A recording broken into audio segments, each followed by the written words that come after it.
Hi, I'm Jenna. And I'm Steve. Welcome to All Things Mad Men, from Chip and Dip to Zooby Zoo. There's so much to love about this amazing show, and we're happy to connect to fans like us who discover new things with each rewatch. Be advised, while we aren't gratuitous with spoilers, they can pop up as we discuss character arcs through the final season. Let's get started with Mad Men C to Z. Welcome to Mad Men Season 4, Episode 5, The Chrysanthemum and the Sword.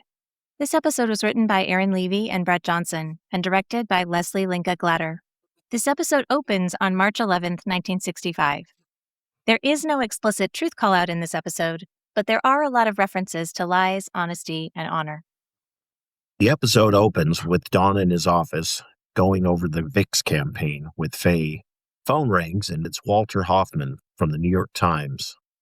And Hoffman wants to know what Don Draper thinks about Ted Shaw since they took High Alive from Sterling Cooper, Draper Price, and now they've just picked up Clearasil. The reporter quotes Ted Shaw as saying about Don, "Every time he looks in his rearview mirror, he sees me." I've never heard of him, Don lies. We haven't really heard much about CGC to this point, but there aren't 100 ad agencies in Manhattan. It's a small world, so they would all know each other, and they would be keeping tabs on who has what. And I really appreciate that this show includes these details. With this other character, his name is Bill Mitford. He appears in 4 total episodes of Mad Men. There are rival agencies, and there are other copywriters at SCDP besides Peggy and Freddie, so this is another detail that just makes it more realistic. And the reporter is trying to get a reaction out of Don Draper, and Don's just not taking the bait. We knew that Sterling Cooper Draper Price was small and starting out and trying to take business from some of the big ones.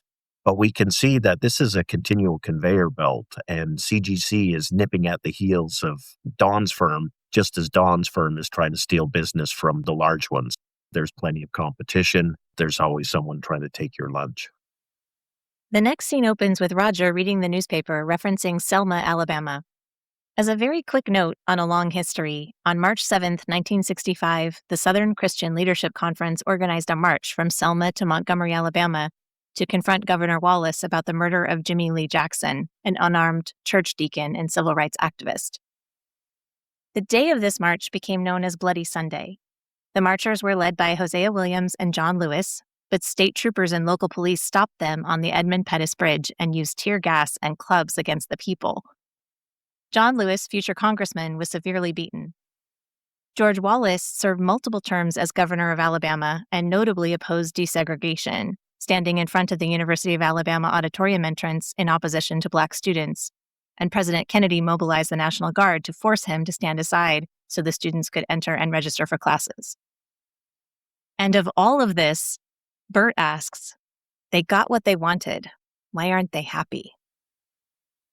It's hard to imagine even Bert could be that callous, that anybody wouldn't have sympathy for students trying to attend school or marchers being beaten.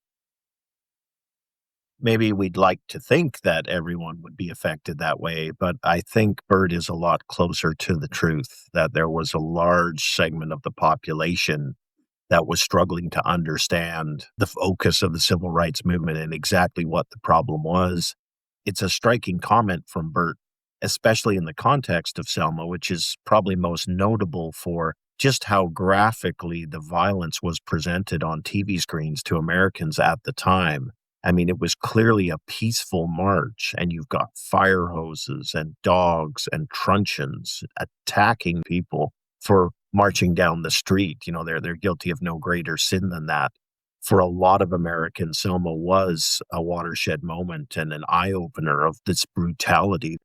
I really like that Bert's character shows that, not particularly concerned or interested about it, and in effect missing just what was so shocking to so many people at that time, because we know Bert is an intelligent, well-informed person, and you can see, I think it's an honest statement of Bert's character that he's struggling to understand, well, what is it they want? And it's like, is it that big a leap to say not to get fire hosed for marching across a bridge, not to have dogs sicked upon people for simply marching?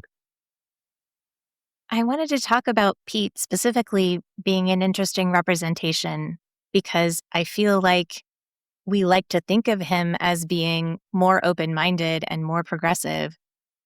But his answer to Bert's question, what is it they want exactly, it is disrespectful and clarifying at the same time. He says, because Lassie can stay at the Waldorf and they can't. And the answer completely minimizes the real struggles, and it illustrates how ridiculous the inequality was at the same time. Clearly, Pete isn't going out of his way for somebody else. It does strike me as a very ambiguous statement by Pete that we could favorably interpret as getting to the point of the fundamental inequality that still exists, in refuting Bert's point. Or I interpret it as Pete exposing his waspy, privileged background, thinking that equality to the people on that bridge means being able to stay at the Waldorf Astoria. The way it's so minimized by these three men in the face of what was on the TV screens, it's just a great time capsule of a mentality that was very widespread. People who weren't necessarily on the side of the authorities in Selma, but people who weren't particularly sympathetic or committed to the outcomes that the marchers that day were seeking. At the partners meeting, Pete introduces some new business potential. At the beginning of this meeting, he talks about C-Corp laxatives, and Roger is in a cheerful mood because he's making a few quippy jokes. But when Pete introduces information about Honda motorcycle, and the rest of the partners seem very positive and optimistic about this possibility, Roger has a different take. Roger seems to be locked into his mentalities from World War II, where we know he served in the U.S. Navy. We've got racism permeating Roger's viewpoint. We should say in 1965, so we are talking approximately 20 years since the war ended, yet it still seems very vivid and alive for Roger.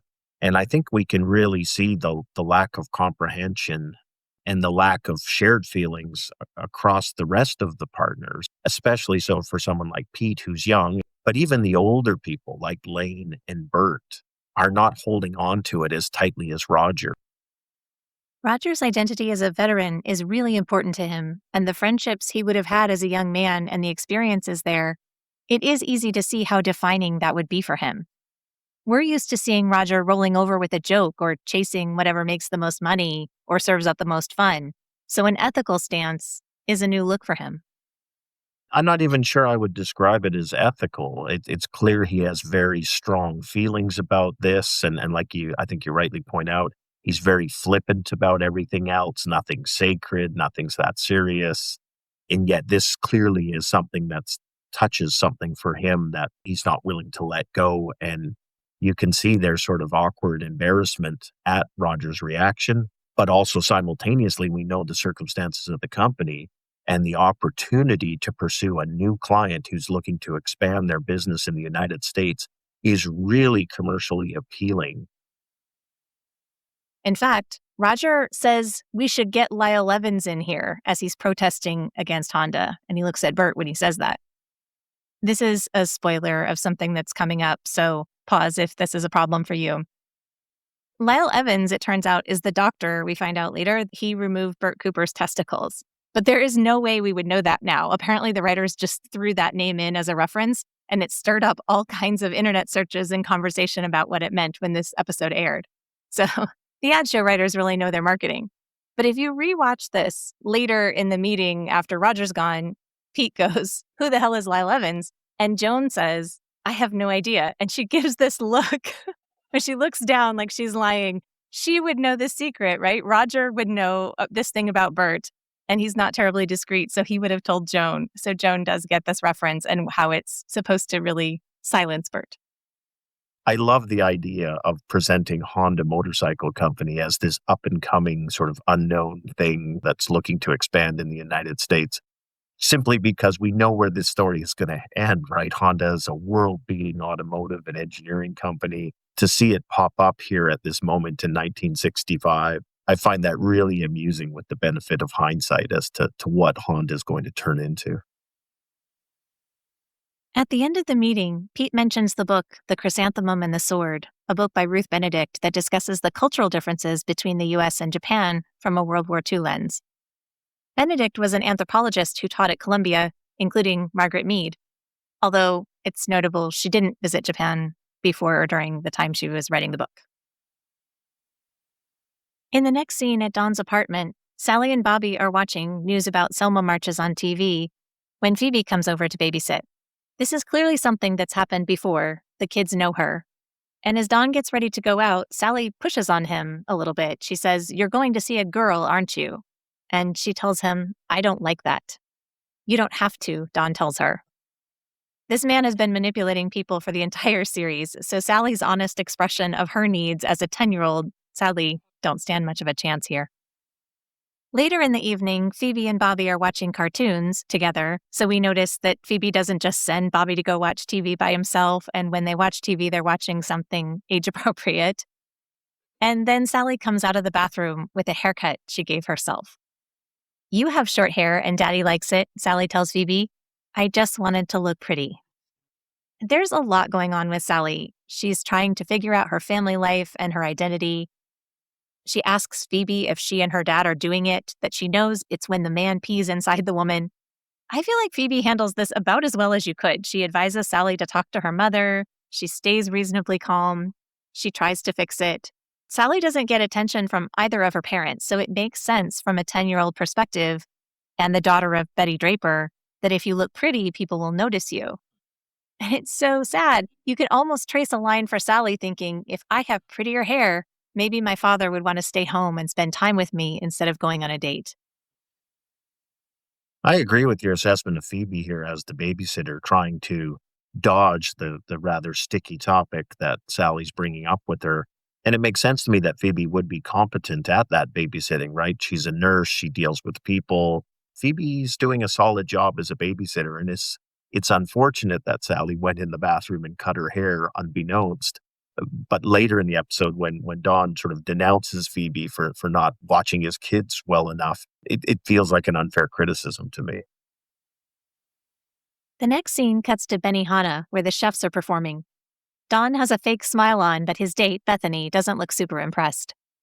Benihana first opened in New York in 1964, although before that, the owner, Yunosuke Aoki, also had a cafe in Tokyo in 1945.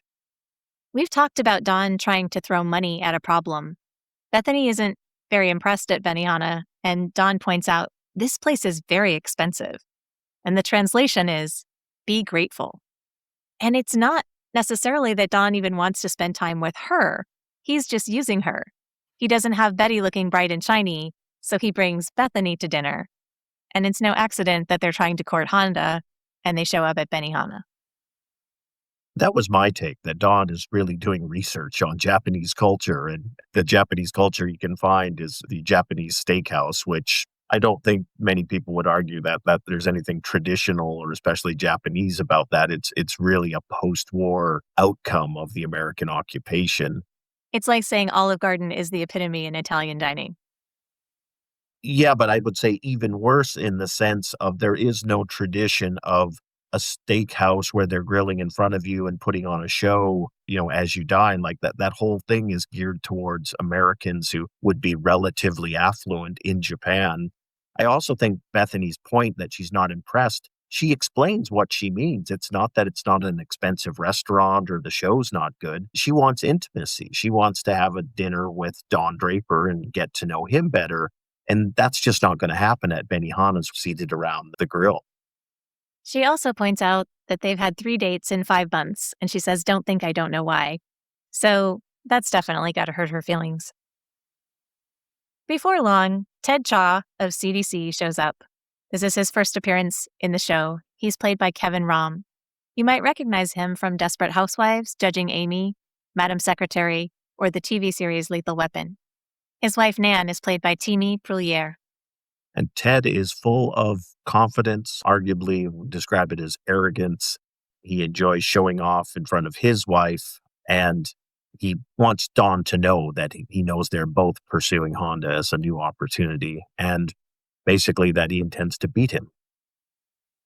As Ted and Nan move away from their table, you can see Don is getting spun up just as Ted intended. He voices complaints to Bethany, who tries to get him back into good spirits. The fact that Don sees Bethany using chopsticks and asks her to teach him seems like it might be a reinvestment in her, but to me it's another example of how he uses everything around him, either to advance his work, as he's doing here, or to escape his guilt and emptiness. This is not a relationship he values. I don't think Sally needs to be worried about Bethany so much. No, I don't either. And I also think in Don's code or the way he approaches things, he is willing to put in the time and effort to educate himself and learn about a given client or circumstance in order to extract advantage from it. Exactly. We've seen that from him so many times. He's willing to use the people around him to give him any edge he can in terms of his work. Just as a fun fact, chopsticks originated in China and they came to Japan around the 7th century, where they're called hashi. In the next scene, when Don arrives home, you can see Phoebe is anxious and worried. She tells Don Sally cut her hair, and it's bad. Don is instantly upset, but he doesn't care about Sally's hair. He just knows he's going to have a giant conflict with Betty over it, and it's going to make him look bad. I think I hit Betty pretty hard for caring more about her image than she should, but of course Don is guilty about this too. Remember, he said to his secretary, Lois, "You don't cover for me, you manage people's expectations."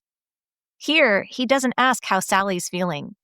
And when Phoebe tries to talk to him about it, he shuts her down, saying, "I don't want your advice." He acts like it's Phoebe's fault, but really he's upset because he knows Betty will blame him for being out on a date when really he was out working. Either way, instead of being home with his kids. And it all comes back to when he had the children over, he chose to do something else other than spend time with them. He is upset about this, and I think he interprets Phoebe talking about, where does this cutting of the hair come from Sally's part, which I think Phoebe is right on. So again, in my advocacy for Phoebe as a competent babysitter, I think she is reading Don's daughter better than he is. But in his temper and defensiveness, he makes it clear, he doesn't want to get any advice on parenting from Phoebe. He doesn't want to talk about what's behind Sally's behavior. And basically, he fires Phoebe on the spot and says, that the payment for the night is severance and she won't be looking after his kids anymore, as if that was some job or favor that Phoebe wanted to perform on his behalf anyway. Agreed. I was definitely thinking Phoebe dodged a bullet here by extracting herself from this family. And she dodged the bullet when he came on to her when he was drunk. So Phoebe's thinking pretty clearly and seeing the world clearly, unlike so many other characters in the series. In the next scene, Betty is sleeping on Henry's lap at home while Jean plays with blocks on the floor. They still have the fainting couch, I notice. And it's not interesting TV, but this short scene is again a huge contrast from when Betty was with Don. Too often she was alone on the couch with wine or in a bath with a book or in the kitchen waiting for him to come home. But Henry is there with her. They're physically and emotionally connected. As Dawn delivers Bobby and Sally, Sally's got a knit cap on, and Betty instantly tells her to remove it, and then the haircut is revealed. "I cut it. I'm sorry," Sally admits. Betty slaps her, and both Henry and Don have a strong reaction to that. Do you think Betty slapped Sally because her daughter's image is so important to her, or do you get the sense that this is how Betty was parented? I'll go with C, all of the above. I think there's both elements in there, and I think it's almost a similar reaction to Dawn when he sees that she's cut her hair. He has this flash of anger because of what he sees as problems that this haircut is going to create for him. I think when Betty sees the haircut, part of it is her jumping to the assumptions about Dawn's absenteeism to allow this to happen. It seems like a very real human moment for that generation of parents. And again, it's very ugly, and I think even more ugly with modern eyes. But I also enjoyed the contrast from Betty's reaction to Dawn and Henry's, because I think they both object to the slap. I think they're coming at it from different backgrounds and perhaps for different reasons. But it's funny that they both agree that this is not appropriate in the moment to slap a 10-year-old across the face. When Don says you didn't have to hit her, Betty answers, "You're right, because it doesn't do anything," which suggests this may have happened before. But she also adds, "You have picture day." So both the pattern of behavior and the image concern seem to be at play here, I think. As Don is talking about what happened, shocker, he shades the truth. He says the sitter wasn't paying attention. That's so unfair because Sally could have gone into the bathroom when Don was home or at Betty's. and done the same thing. Phoebe may have been the immediate trigger because she's cute with short hair, but it was definitely not her negligence that led to this. Betty basically unloads on Don in exactly the same way Don did to Phoebe. She says it's like leaving them with nobody. As much as they didn't get along, Betty and Don have a lot in common in terms of carrying baggage from how they were parented and how much they care about image and how they're so quick to blame others instead of taking responsibility. And then the scene rolls into Henry talking to Betty, and I think that's an interesting turn. Henry is a really stabilizing influence. Betty calms down, admits she was impulsive. They're both upset that Don had to have a date on his weekend with the kids instead of making the most of his time with them. And I feel that too, but he's pretty self absorbed. The kids are just there. He takes them for granted. So why should he plan his schedule around them? Sadly, that's been his take the whole time. I think Betty's anger is more about Don and the fact that he's going out with women, just like Don's anger with Phoebe was about how upset Betty would be. Neither of them is worried about how Sally feels until Henry is talking Betty off this ledge. I have a personal theory that when people break up, it's always a source of frustration and aggravation for the person who hasn't met anyone while their former partner has met someone and in effect moved on. And I also have the opinion that once both partners have found someone and moved on, it's a lot easier for them to let go of the past and the former relationship. In the case of Betty, she's found her new person. He seems like a good fit for her. I'm wondering what this says about Betty if she's still got all this anger and energy to go after Don and condemn him and call him out. Is it a hint that she's really not that happy with Henry? What do you think? Later in this episode, when we see Betty talking to Dr. Edna, she makes a comment about feeling punished. And we've talked about how Don feels like he deserves some punishment for ending his marriage. But I feel like this comment Betty makes later in the episode reveals that she also has some feelings of failure. It seems like she's genuinely happy with Henry, and she knows that this has been a better choice for her and her kids. She talks about a broken home, and she seems to have some guilt. To me, I think she should have more guilt about ignoring Sally and screaming at her than the divorce. But Betty seems to think that this divorce is to blame and that she does have a role to play in it. And so I do think she feels that Sally's behavior is punishing her and keeping her from living her best life. And I feel like Dawn's behavior seems to validate her frustrations with him. He's going out with women and dating all the time. But it also amplifies all the previous hurt. And they never really got past that. They never really resolved it. Everything sort of exploded and they didn't have any kind of resolution to their conflict. So to see Dawn behaving in the same way aggravates all the pain and frustration that she had felt throughout her marriage, at least the last part of her marriage.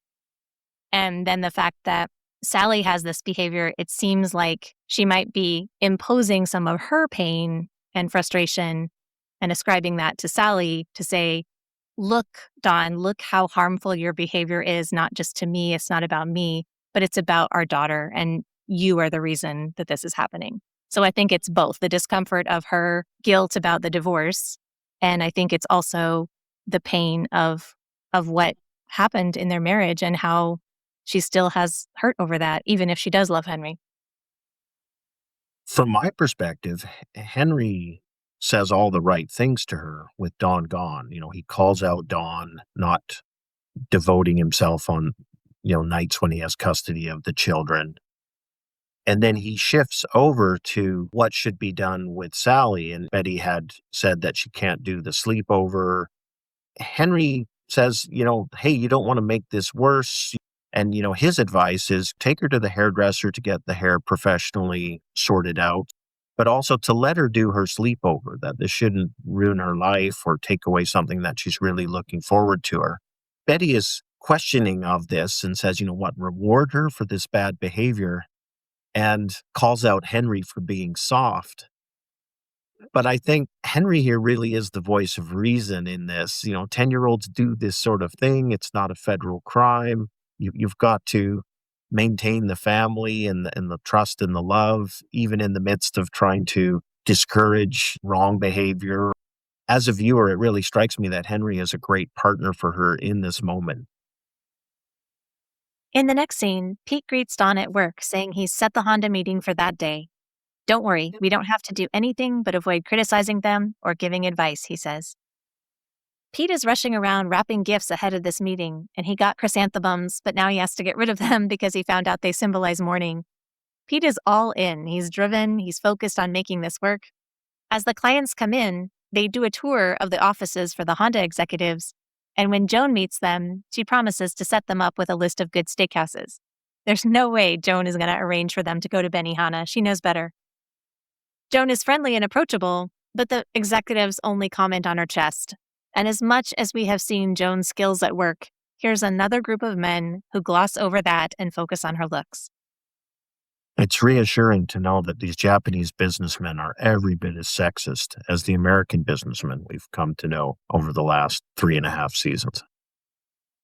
Ichiro Komura, the big boss, is played by Sab Shimono, whose screen career dates back to 1962. He's done a ton of famous shows from MASH to The X-Files, along with voice work for animated series and video games. The translator, Akira Takahashi, is played by Akie Kotabe.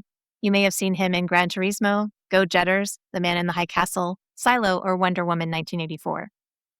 The third Honda exec is played by Keisuke Hoashi, and he has also had a long career with lots of appearances on various shows, including Glee and Big Little Lies.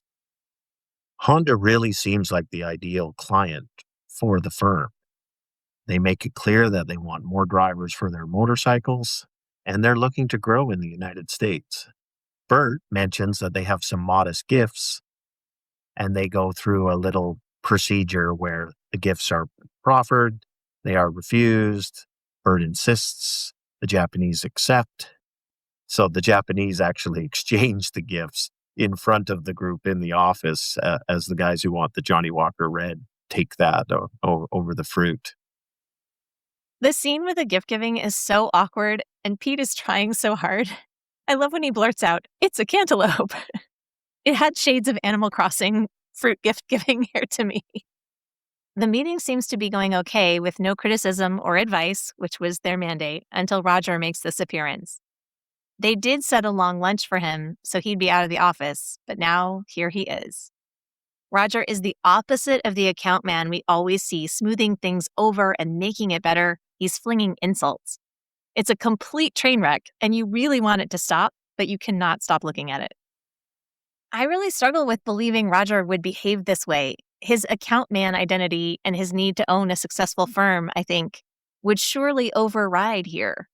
I believe he would have bias after World War II, but except for marrying Jane, he's been reliably pragmatic, so I would expect him to stay away from the account in the meeting instead of coming in and trying to destroy everything. I have to admit, I buy him coming in here and behaving this way because I guess I'm accepting that he is this emotional and upset about this possibility. It's personal for him, for all his buddies he knew back in the war. And he is just hitting every hot button means of insulting the Japanese at this point. The Japanese present their packet of conditions for the bidding. Roger says it has to be unconditional, alluding to the unconditional surrender demanded by the allies of Japan during the war. Roger blurts out, "We beat you and we'll beat you again. Sayonara." It's really embarrassing, and there's really nothing anyone can do once it starts rolling. So even if the Japanese don't speak English and the translator isn't translating everything Roger says, it's very clear from his tone and his manner just how rude and aggressive he's being. And they have these little US and Japanese flags on the table. And Pete has been worried about the right wrapping paper and the right gift and bowing the right times. And then Roger comes in and is as insulting as he could possibly be.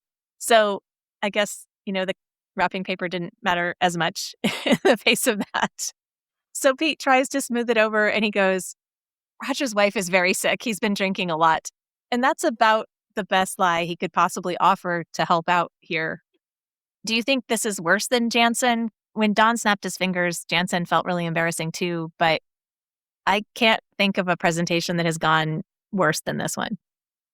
Yeah, I think it's right up there, and I think, my impression is this opportunity is dead in the water at this point. There is no recovering from it. And you get kind of that sick feeling like when Shel Keneally was fired that morning when they had worked so hard on the American Airlines presentation.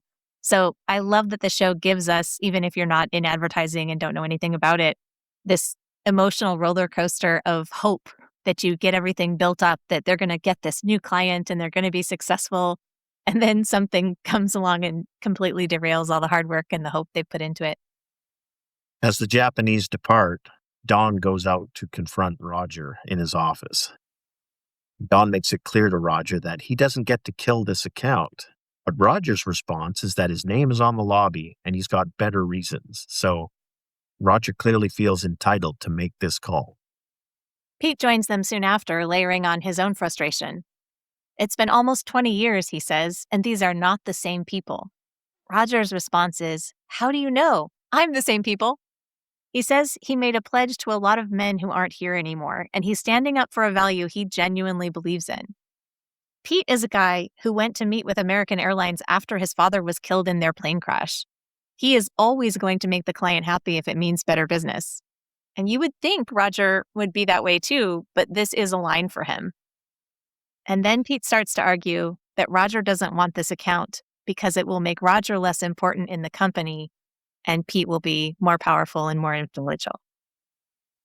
Yeah, Roger seems so upset at that comment that he physically tries to get at Pete. Don intercedes and they get Pete out of the room. It's interesting because in his commentary, Matt Weiner says that, Roger's not feeling self-pity about this. It's about what's right. Again, I guess it gets back to your point about, sort of an ethical argument, right and wrong, and doing business with these sworn enemies. Roger's not going to let go of that, and no amount of business is going to sway him on that front. I think when I see this scene, I'm focused on how impractical and how racist Roger is being. But it's a good storyline because for every person, there would be a client who would make you question your values and whether you wanted to promote their brand or not. Many people will have something or someone or some group that raises that question for them. Honestly, I love Roger's argument in this point about how can you say they're different people? I'm the same person. Maybe they are too. To me, that's a great argument. The war isn't in the rearview mirror for Roger Sterling, and he cannot let go of it. And this is a guy who was on the winning side of the war too. So it's not sour grapes having lost the war and been occupied. That's the Japanese condition. Yet here they are eager to expand into this giant lucrative American market. Don gets Pete out of the office, but he looks back at Roger and says, he's right. The next scene is Sally at her sleepover with a friend. The friend is sleeping on the couch and Sally's watching TV. It's a spy show called The Man from U.N.C.L.E. The friend's mom walks in and finds Sally touching herself. The mom is played by Amy Sloan. You may recognize her from Call Me Fitz, The Heartbreak Kid, Gilmore Girls, or The Day After Tomorrow. She's bringing Sally home because of this. Did you see this as an overreaction by the mom? I mean, it was awkward for sure, but did it warrant bringing her back in the middle of the night? It wasn't like Sally was a threat to her daughter somehow. Yeah, I agree. I don't think the reaction was warranted. But I think as a time capsule, as a representative reaction of people at the time might have, it felt very credible and legitimate to me. So the mom brings Sally back to the house. Betty and Henry are upstairs in bed being romantic, and they get interrupted. We see that a lot with him, actually. As Betty comes downstairs and talks to the mom, what she says to Betty is, "I don't know what goes on here." In other words, you can do whatever depraved nonsense you want in your house. And that really seemed reminiscent of how the housewives responded to Helen Bishop's every move. Because she was divorced and an outlier, it made her a target of suspicion. I think it's just curiosity, but I think to adults, it reads like a problem that's likely because of the divorce. It makes me think of a criticism I have of this culture where nobody wants to be judged by anybody else, yet everybody is very busy judging everybody else. So it becomes a tragedy when you're the victim of an unjust judgment that's rendered on you by the group and as particularly if they get the facts or the details wrong. On the other hand, we will happily dogpile on to be part of the judgers and sort of commit the same sin or error in the other direction. So this seems like a great example of that because I feel the neighbor's comment to Betty is insinuating this behavior must be due to some deficiency or failing in Betty's household. She has no grounds to make that statement, and if she knew or thought anything about human sexuality and the behavior of children, she could hold that statement.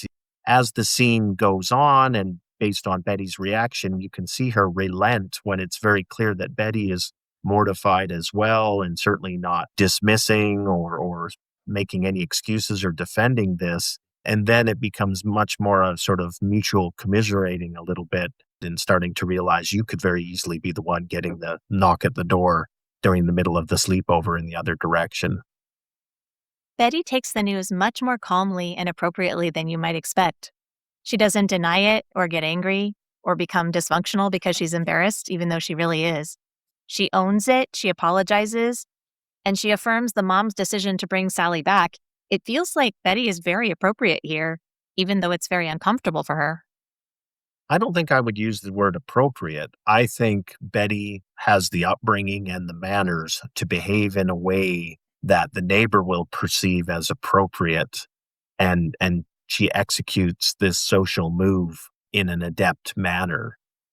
Well, when you contrast it with how she behaved when Don brought Sally home with a haircut, I think the audience is expecting her to really go off on this mom and have a full out conflict, but she doesn't. But just when you wanted to give Betty a little bit of credit for good behavior, she stomps up to Sally's room and barks at her. She says, "What is wrong with you?" And so you have nothing to say, but neither of those are real invitations to talk. She doesn't want to hear Sally. But Sally, remember, Phoebe advised her to talk about what she knew about sex with her mother. She's not invited to discuss anything with her mother. Her job is to keep quiet, look pretty, watch her brothers, and watch TV. She's a doll in Betty's life, every bit as much as Betty was a prop for Dawn. And when the doll starts cutting her hair and asking awkward questions, that's too off script. Betty clearly didn't have a supportive mother. She has a lot of pain from that relationship where she loved her mother, but she also carried a lot of judgment from her. Betty learned to be pretty and say what was expected, and she expects that same thing of Sally, too. Did you feel that when Betty threatened to cut off Sally's fingers? Yeah, Mother of the Year there, Betty. I have to say, as a kid, I think having the threat that my fingers would be cut off would scare me pretty badly. When Betty goes back to Henry, she tells him what really happened, and to me, this is a sign of trust that she's honest with him instead of trying to hide it. And in their conversation, she also confesses to him that she saw a psychiatrist, which he hadn't known before. Henry is part of an elite social group like Roger. He sent his daughter to a child psychiatrist. We know Roger did too. Remember, he said psychiatry was this year's candy pink stove. Henry is telling Betty that he also sent Eleanor, his daughter, to a psychiatrist.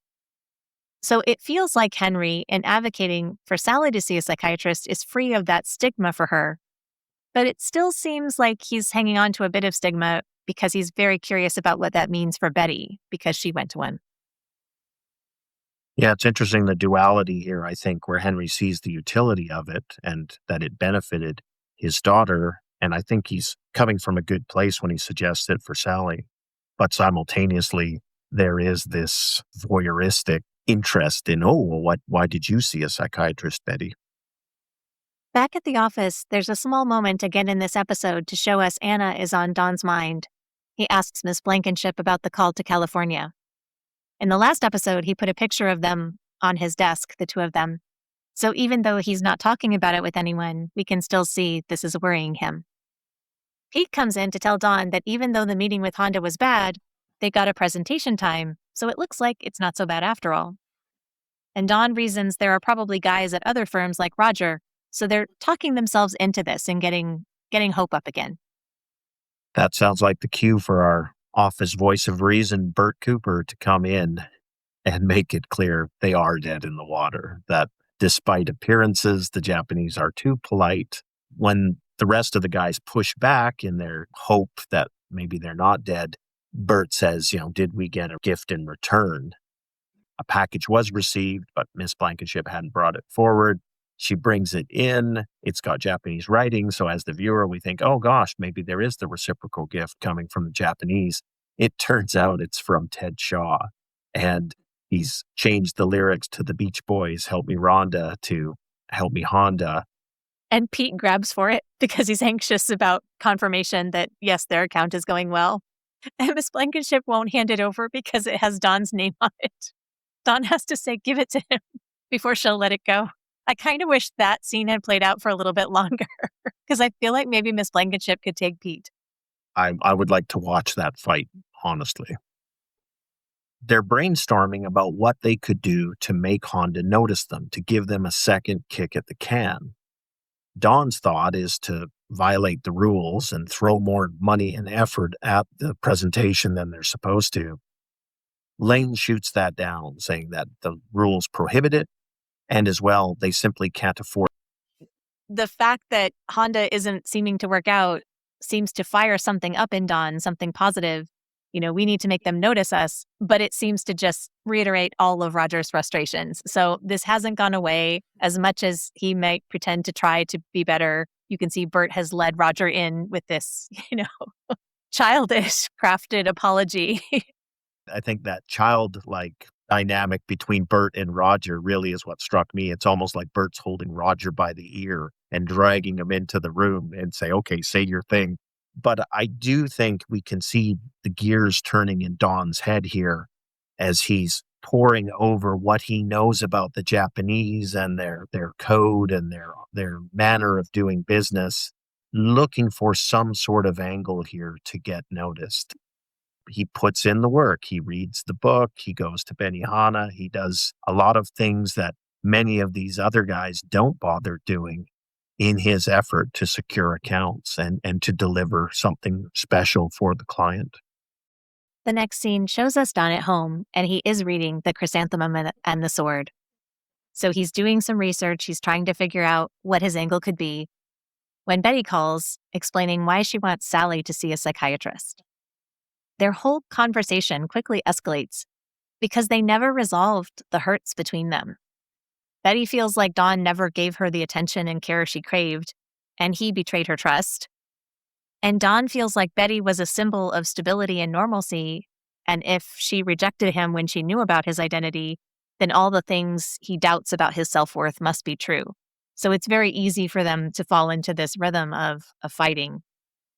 There's also a point where Betty uses the same line that Sally's friend's mom said, the one about, I don't care what you do in your house, but not in front of my daughter.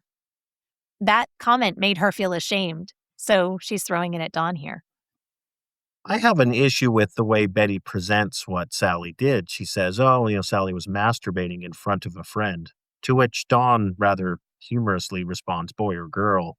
But that's misrepresenting. The friend was asleep. So, yeah, Sally was, but the friend's eyes are closed. It's not like it was some sort of interaction between the two of them, and the friend only wakes up when the mother comes in the room and catches Sally.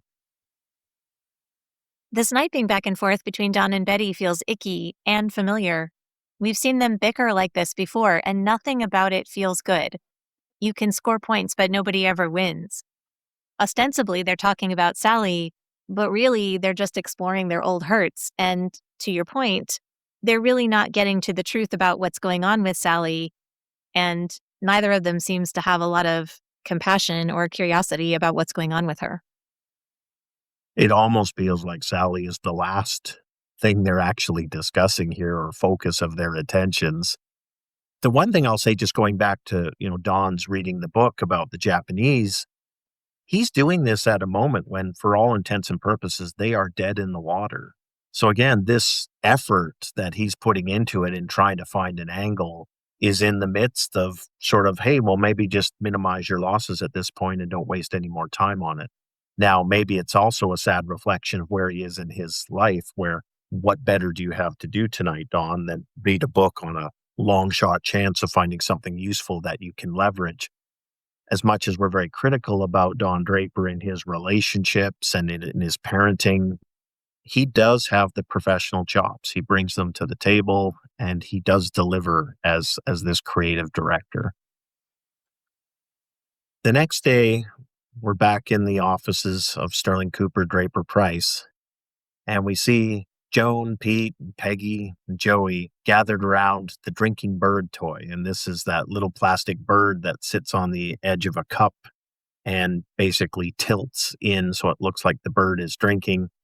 The drinking bird in its most familiar design was patented in the 1940s by Miles Sullivan, but there were earlier ones from the 1920s, and the earliest appeared in China somewhere between 1910 and 1930.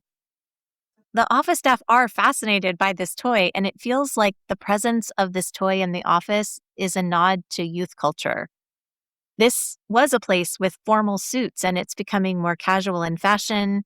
The paint colors, even of the office, have changed. It's more clearly embracing a youth mindset here. There are huge inflection points happening in the culture, and whether it's a result or a cause, young people are starting to expect the world to listen to their needs and preferences instead of conforming to the norms that came before. The rise of youth culture with 2020 hindsight, it's so inevitable. And it's this big generation that's going to control decisions on consumption and cultural moves. So it is fun to see it asserting itself and pushing into the office space, through things as silly as the drinking bird. From here, Joan, Pete, and Peggy depart for Don's office, and it becomes clear that Don Draper has come up with his idea. He opens with a quote saying, "A man is shamed by being openly ridiculed and rejected. It requires an audience." Of course, Don Draper has had an audience for his shame and rejection. It's just not quite as broad as it might be, given all the shame he's carrying and how good he is at fooling people. He takes this idea from the chrysanthemum and the sword, and he decides to weaponize it. If Ted Shaw wants to pretend to be like Don in terms of his success, maybe he has some of the same problems, like not being able to fund a full commercial.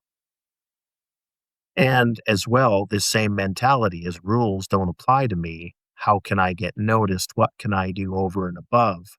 So, this nonchalance with regard to the rules on how to present a Honda is what Don Draper's going to weaponize. He's going to take advantage of Ted Shaw's ambition and get him to violate the rules.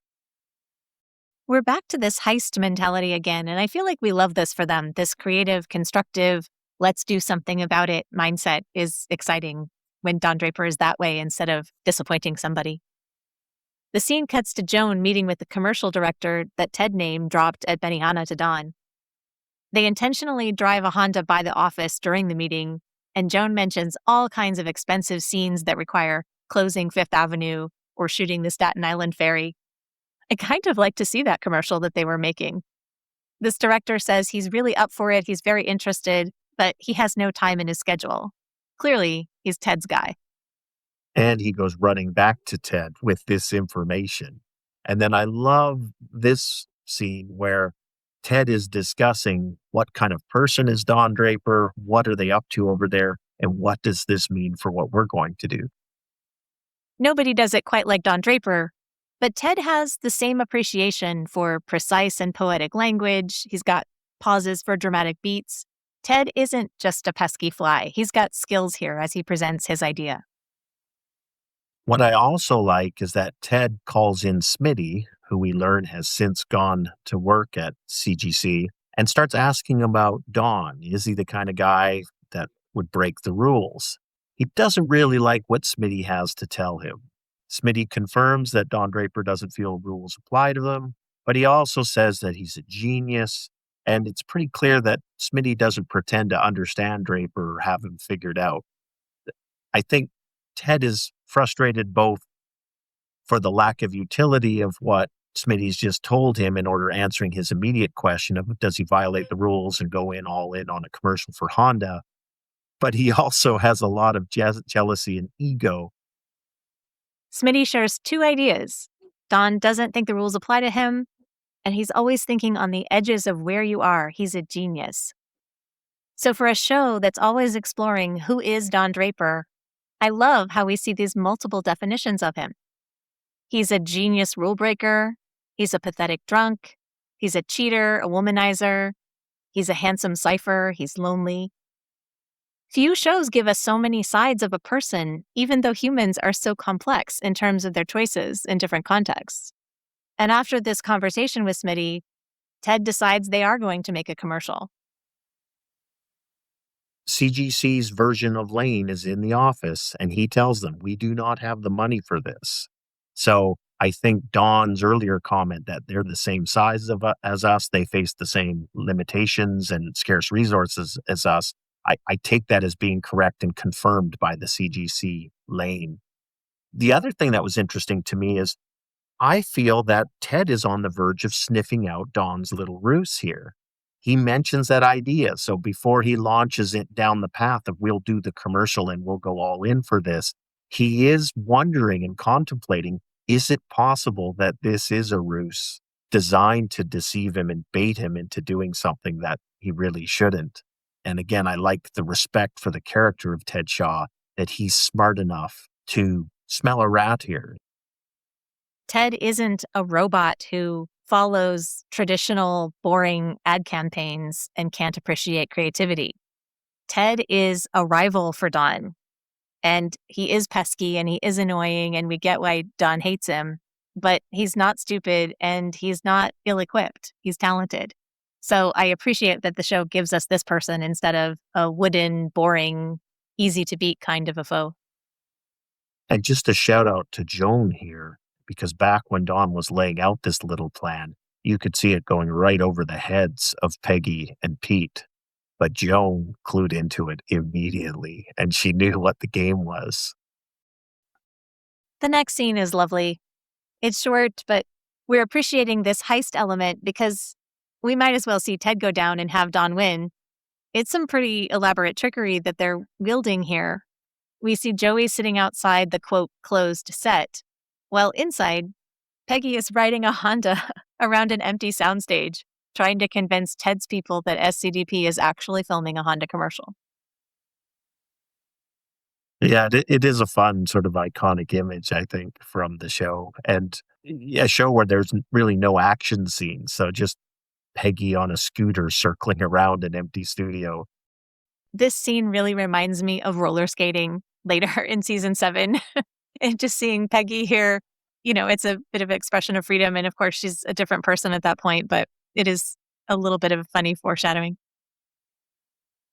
The next scene has Don in the office, and he goes into the kitchen where he meets Faye. Initially, it feels like they're both holding each other at arm's length, but as the conversation proceeds, it feels like they suddenly end up in a much deeper conversation than they've had with each other to this point in the series. It's notable that Faye is working. She's washing dishes after a focus group for Samsonite, and he's drinking. And Faye comments about his drinking here. She says, "I don't know how you drink the way you do around here," meaning everybody.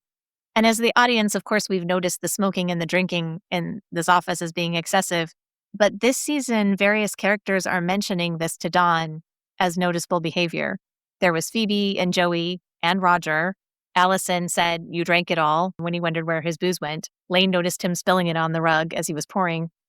Even after everything, I think the audience is conditioned to cheer for this man, to see him as a genius who doesn't think the rules apply to him, and reluctant to see him as a depressed alcoholic. So when he starts talking to Faye, I think we can see more of the shadow of this character. So instead of a very smooth man who knows how to lure her in, it's a little more of a broken guy who's unsure. Faye tells Don, "You'd be surprised what people say to an interested stranger," about her focus group. But we've seen Don getting interesting comments from strangers for his work since the pilot. They both like to get people talking so they can use those ideas in marketing. But Don resists Faye's overt approach. It's okay if he does it with a guy in the bar, but not if Faye does it with questionnaires in the office. "Why does everybody need to talk about everything?" he asks. Of all the definitions of himself, he doesn't want to be one of those people. And Faye has the answer to that question. She says they feel better afterwards. A very simple answer, a very true answer, but I think it has profound implications for Don Draper and his world, that perhaps he's afraid of contemplating the implications of that.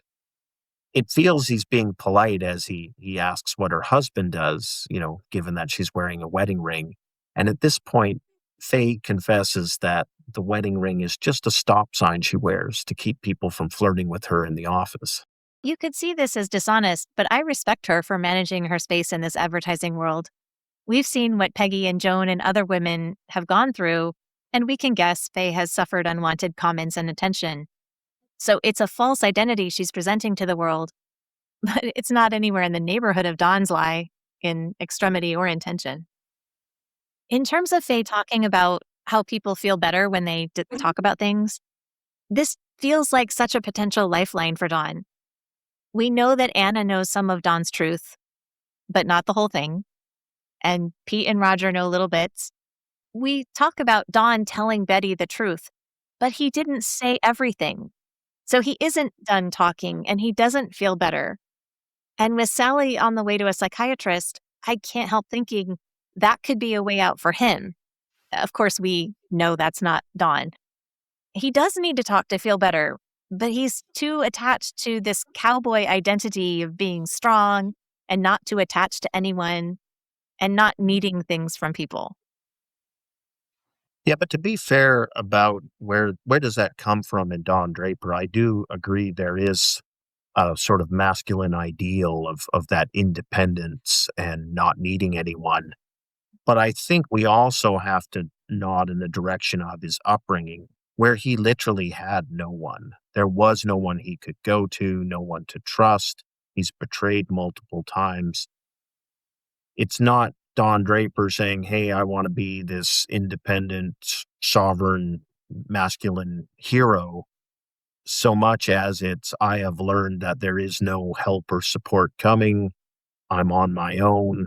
And then I think there's a lot of practical reasons why, from that starting place, you would say, if I give additional information about my vulnerabilities or history, etc., this can all be used against me, versus keeping it to myself as a secret so then I can control the narrative and control what people know or think about me, and then people can't take advantage of me. We do have empathy and understanding for Don, for his background and why this is so hard for him. But it is really difficult to see him standing in his own way when you feel like he could access happiness and confidence and peace if he could move past it. Given that Faye has admitted she doesn't really have a husband, Don owns up that he's got children, and Faye knows that he's divorced. And Don says something really sad. He admits that he doesn't see his children enough, that he doesn't know what to do with them when he has them, and then he feels guilty because he feels relief when he drops them off. And that triple failure of his life with his own children, to me, is really a confession of his confusion and powerlessness in his own life with these little people that, ostensibly, I think we would argue he loves as much as anybody in his world. Yet we just see how handcuffed he is in terms of how he deals with them and how he nurtures relationships with them. He adds, in addition to feeling relieved when he drops them off, he also misses them, he says. That's a duality that's important. I love this writing because this is a very uncomfortable thing to hear, and people don't talk about these feelings out loud very often. TV shows never, ever say this unless the parent is supposed to be a terrible human, which okay, maybe Don is. But I think there's some truth in this idea that you can love your children and want to be with them and also be exhausted or want time for your own thoughts. But even though there's some honesty here, true to Don Draper, you can't fully applaud this because it's not the whole truth. And he doesn't seem to have any realization that Betty would also feel this way. She said it clumsily before. She said, "I'm home with them all day, outnumbered." But Don has no sympathy for that feeling until he feels it himself. So we know that when he was at home with the kids before, except for some, quote, babysitting stretches, he hasn't had to look at his children in the face and plan an activity for them or spend time with them. Betty was always there before, navigating that and sort of being a conduit. And now he doesn't have that. So you're right, it emphasizes the loneliness, but it also reminds us his lack of understanding about how staying home with the kids all day could be a challenge.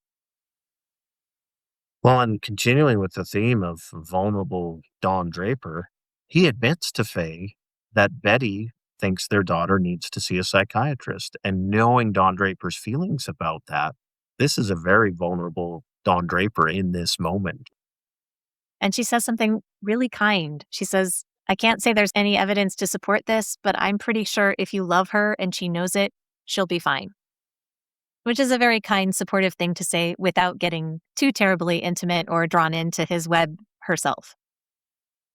I love that advice from Faye. And probably part of the reason is I would say in my own life, I personally believe that.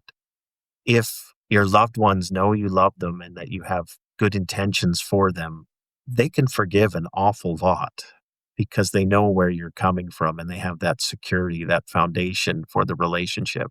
And I agree with you. I think it's a very kind thing to say to Don Draper in this moment, who seems just at a loss for what to do and how to do it. And for her to start with that foundation and say, make sure the foundation's clear. It's disappointing to me that Dawn hints at asking her out. Are you going to fake dinner plans with your fake husband? And she doesn't reveal that. She says goodnight because she knows what a trap Dawn is.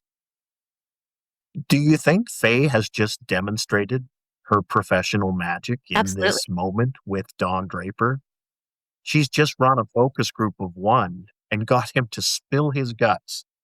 I'm wondering if Don Draper even realizes that's what's just occurred. And he's smart, so I know he's going to realize it. I don't see characters like her on TV very much. So I appreciate her. I appreciate her intelligence. I appreciate her imperfections. I appreciate that I think she's basically a good person. She's very interesting on TV. The next scene shows Betty visiting her daughter's psychiatrist. Dr. Edna Keener is played by Patricia Bethune, who won an Emmy for her role on General Hospital. You may have also seen her in Grey's Anatomy and True Blood. This is Betty finally getting to talk to a therapist, a good one.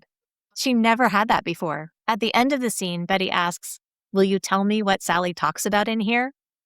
And that question on first watch feels like she wants dirt on Sally, which we could believe about Betty. But it's not that. Betty's psychiatrist told on her to Dawn after her sessions. When Dr. Edna says no, she won't tell Betty what Sally says. Betty is visibly relieved. This is a new chapter for Betty in a lot of ways. It also, ostensibly starts as Betty speaking with Dr. Edna about Sally, but it feels to me that as the conversation goes, it really morphs and we see, what Matt Weiner calls out as the narcissism of Betty, thinking that it's all about Betty, even though we're talking about Sally. And I get the sense that Dr. Edna reads that immediately and realizes that, she's going to need to work on Betty as well, regardless of whatever Sally's issues are, that there's an entirely separate thing going on with Betty that needs to be worked through in order to get Betty to a better place, to be a better mother, and then, support Sally with, growing up, which growing up is difficult. And it's just, most of us have forgot how difficult it is over the years. Dawn basically having a therapy session in the kitchen with Faye, to Betty having an unintentional therapy session with Dr. Edna when she's supposed to be setting something up for Sally. This initial talk with Betty is pretty unlikable. She's so image conscious and she has a lot to prove here. She wants to show that she is the good, responsible parent, unlike Dawn. She's a loving mom and she's doing the right thing with Henry, but she says Sally doesn't see that. Betty is in court making her case here at the beginning of this scene. She's not really interested in Sally's well-being, except that the behavior makes her look bad. I get the same vibe, and it's not a great look for Betty. From starting in, I think, a very sympathetic place with Betty, the series seems to be pushing us more and more into a very critical state. Dr. Edna says that they'll start Sally at 4 days a week. That seems like an awful lot of time. Sally will not be in the ballet studio or her spec writing after school with that schedule. In the commentary, there's a moment when Betty sees a dollhouse in Dr. Edna's office and she smiles. The commentators say it's because she's enjoying her childhood because Betty's, childish. That's the party line. I don't think so. I think she's feeling really satisfied with herself as a mom at the end of that scene, that she's doing the right thing by Sally here. And isn't that dollhouse cute and age appropriate, even though Sally has more important adult concerns? To me, Betty's look is not a miss because Betty's stuck in childhood. It's a miss because she thinks back to this dollhouse time with Sally, where Betty was in charge, and that was more comfortable for her. I think that's really the crux of the problem of her relationship with Sally and Dawn's with Sally as well. They don't understand her or listen to her as a human being. They're looking at her as basically a doll. My take was the dollhouse represents that idyllic life that Betty wants to present to the world. That's her goal, that's her ideal, and if everything were to comply with that, somehow everything would be right in the universe. And appearances can be deceiving, and that idyllic cosmetic take conceals a lot of dirty laundry under the scene. So I think I view it as almost showing the delusion of Betty, or this misplaced optimism she has in appearances. In the next scene, Don goes to his Honda appointment. Ted comes out looking very successful. Don goes into the meeting by himself and resigns the account. He returns the check to the Honda executives.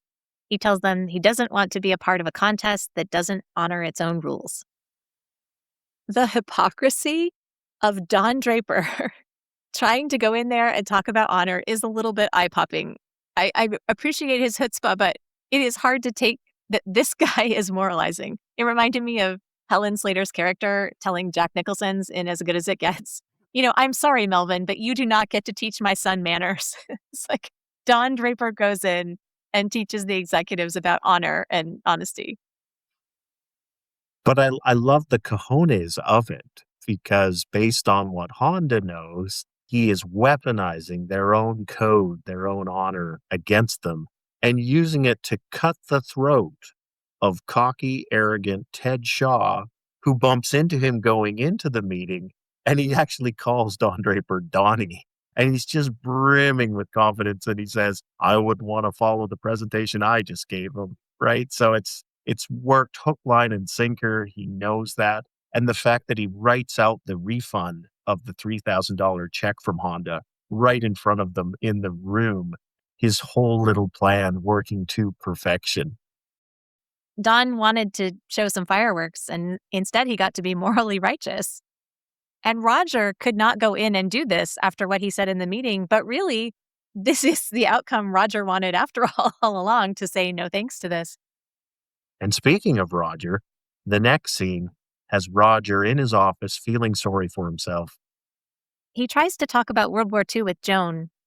She's often been his sounding board, but she's not going to hear it this time. She puts up her own stop sign. Greg is probably going to Vietnam, and she doesn't want to hear tales about how terrible war is. Roger has this question when he says, since when is forgiveness a better quality than loyalty? Which is a really interesting question from a man who ended his first marriage and spent a season trying to convince everybody in his life to forgive him for it and to be happy about it. We're not talking about marital loyalty, okay? I love that line from Roger. And I think as we talk about trauma and how it affects people, forgiveness is often something that the survivors need in order to move on with their life. That as much as a lot of our fiction and the rest might cling to the idea of revenge, we know for our own psychological health that forgiveness is often the key to peace of mind and moving forward. And in this case, Roger clearly can't get to forgiveness for the Japanese. So he's clinging so hard, so desperately to loyalty. He's struggling, and he can see that loyalty is not getting him where he needs to be emotionally. And he wants Joan to commiserate with him about that fact. And she's really not giving him anything. But at the same time, I love her line back to him when she says, you fought to make the world a better place and you won, and it is a better place. And she's trying to, I think, almost show him a path or a trail that he can release his death grip on loyalty a bit and move into that being at peace with where we've ended up. And he's so weak and pathetic in this scene. He asks her, do you think that's really so? And I think Joan gently and kindly says to him, I have to. This scene really reminds me of how Faye handled Don, because Joan is offering Roger a kind thing to say without indulging him in a full-on pout. She manages him really well, maybe better than anybody else can. The shot with the sleek city buildings through the window behind them and the space between them really emphasizes this separation, even though they also understand each other better than other people do, most other people. And you wouldn't be surprised if they embraced for comfort here, but there's warmth and there's distance. It's both. You could argue that Joan is standing in for the chrysanthemum, the beauty and the resilience, while Roger wants to be the sword, defending loyalty and honor. The way this scene is shot is really, really outstanding. And to take a more cynical take on it, the notion that the world is a better place in 1965 than it was in 1945, that's a very debatable point. But we can see how important it is to Roger to cling to that. What was the sacrifice for? What did we get? Did we achieve it? What does winning mean? And surely winning has to mean a better place, a better world. Regardless of where Joan sits personally in the answer to that question, she's nurturing him and trying to comfort him in this moment. And we know Roger's intelligent and cynical and he doesn't fall for things. Maybe deep down inside, he's wrestling with that. Is the world a better place, Roger Sterling? What's your answer to that question? Well, they don't mention the suffering and the pain of Japanese Americans in internment camps or, of course, the result of the atomic bombs. Roger's sense of that is a very small slice of the overall tragedy. It's just too enormous to contemplate, really. We should point out that Roger has been drinking here. So again, we've got alcohol permeating the office. So it does feel like there's this undertone of alcohol throughout all the episodes now. Like they're always drinking. When Don returns from the meeting with Honda, Ms. Blankenship loudly informs him his daughter's psychiatrist called. Before long, Pete and Lane join Don in his office. It turns out Honda was never going to move agencies. The whole thing was just a stunt. However, Don made a very positive impression. They may get to work on Honda's new car, which they describe as a motor with doors. Just for fun facts, the Honda Civic was first sold in the United States in 1973, the Honda Accord in 1976, and the first hybrid vehicle in the US in 1999 was the Honda Insight. I love this scene because with the benefit of hindsight, we know that Honda's cars are going to be world beaters. And we see the arrogance of Lane. Pete and Don don't say anything in objection to the notion that cheap, economical vehicles, what would be the appeal to those compared to the larger, strong American cars, but just be the beginning as Honda eventually is going to make luxury cars. It's going to make, pickup trucks. And it all starts with these very economical cars at the beginning. It's also interesting, too, where Lane is almost tut-tutting the little stunt of Don Draper here and playing Ted Shaw. But they've had a good outcome that they've got a shot at the car, and CGC is out in the cold for having violated the rules. In the next scene, we see Carla taking Sally to see Dr. Edna. Betty made a comment that she doubted Dr. Edna would ever meet Don. That's his level of interest, she said. But she's not taking her daughter to her first appointment herself. I know she has 2 other kids at home, but this seems pretty disinterested. Carla is probably kinder and more supportive, so maybe it's a positive outcome anyway, because this would have to be difficult for Sally. We see her serious and nervous, and we also see Carla looking sad about Sally going in. She puts a hand on Sally's shoulder. And I wonder about that because my sense of Dr. Edna is that she is very professional and that this will be a very good thing for Sally. But the musical cue and everything about this scene really give us a sense that Sally is paying for the crimes of her parents here, that she's the one who's suffering because she's going and seeing this person. I do have a sense of tragedy in this scene because we know that Sally is desperately craving a closer relationship with both of her parents, neither of whom seems to be able to provide that. So going to see the psychiatrist, as good as Dr. Edna may well be, really does feel like a poor consolation prize for what she needs, and really seems to fly in the face of, Faye's earlier comment about as long as she knows you love her. Does Sally know that? Does she feel it? I suspect Sally probably wonders about I that. appreciate the detail of Sally looking at the highlights magazine in the waiting room. I remember those in office waiting rooms with the puzzles, and some other person had invariably colored in the issue already. The closing song is I Enjoy Being a Girl, performed by Doris Day. It's from a Rodgers and Hammerstein musical called Flower Drum Song, and it's about enjoying attracting male attention. Sometimes the songs are very pointed, but I hope this song isn't meant to imply that's all Sally has to look forward to. It would be nice if the attention she attracted was actually from her father or her mother. I just hope she doesn't get her fingers cut off. We'd like to thank MICSCRM as our listener shout out today. We appreciate the 5-star rating and positive review on Apple Podcasts.